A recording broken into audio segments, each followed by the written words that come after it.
So today we're going to learn how to solve radical equations. Let's start off by looking at a very simple example.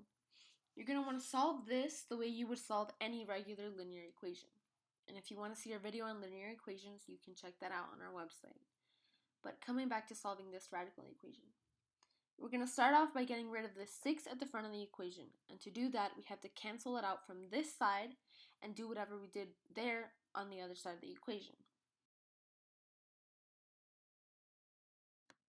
So after we've gotten rid of that, we have this square root here. And basically, we need to get rid of the square root, and to do that, we can square it. And whatever we do, again, on this side of the equation, we need to do on the other side as well. So here we're left with 5x plus 1 equals 256.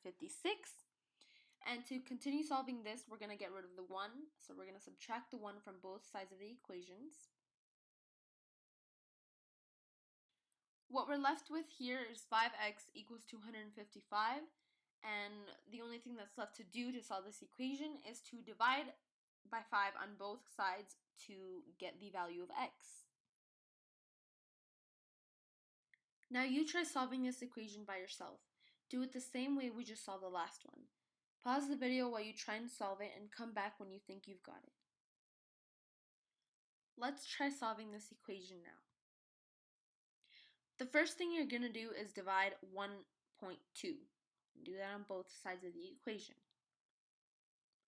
Next, we're going to square the equation to get rid of the square root. And once again, do that on both sides. That leaves you 6.4x plus 8 equals 466.56. Continuing with the equation, we're going to get rid of the 8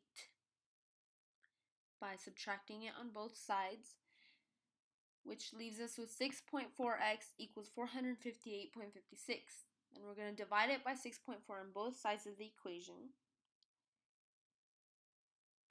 And this gives us the value of x, which is 71.65. And that's all you have to do to solve a radical equation.